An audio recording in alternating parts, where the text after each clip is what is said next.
It is Better Country 101.7 The Bull. Good to be with you once again. And here on a Wednesday, another edition of our Financial Focus. Heather Gerdes joining us from Casebine, as she always does. Good to see you, Heather. Good morning. Let's wrap up the month of June here, our final Financial Focus of the month of June here.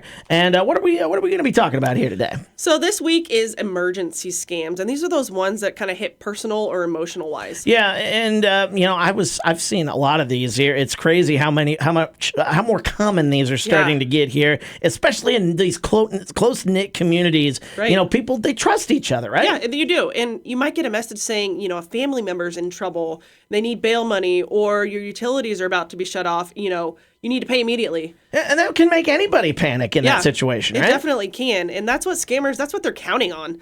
They want you to act fast before you have time to even think about it. And they'll say things like, you need to act now. Don't tell anyone about this. Yeah, so what would you say then? I assume it might be something along those lines. What's the biggest red flag then when these scams start going around? Yeah, sure. It's your urgency, that fear, unusual payment requests, like getting gift cards requests, wire transfers, or even like today, cryptocurrency is a big yes, one. Those gift cards, they always seem to pop up in scams like this. They do, and you know what? We see it way too often, and it's those legit companies and agencies, they're not going to ask you for payments and gift cards, and they're not going to threaten you with immediate shutoff without that proper notification. And that's just something very important to remember, right? Yeah, it is. So whether it's helping a family member, keeping your household running, you've worked so hard for that money, and scammers, they're just trying to use your emotions to take that away from you. All right. Heather Gerdes joining us here from our friends at Casebine here, our Financial Focus, and, finally wrapping up the month. Been talking a lot about scams here all month long here. What would you say another challenge for folks is here today? So like the rest of the month,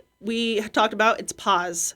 If you get a message that creates urgency or fear, stop and verify before you act on it. That pause, it's going to help protect everything that you've worked hard for. Call a family member directly or contact a company using a trusted phone number, not the one that came in that message. Yeah, certainly so. Those are just very good tips right there. Heather Gerdes joining us here. You work hard for that money. You just want to keep it. It's been a great series all month long here talking about scams, especially with the AI growing. I feel like you're going to start to see more of these scams here in the future. She joins us every Wednesday. Heather Gerdes joining us. Thanks for coming in, Heather. We'll talk to you next week.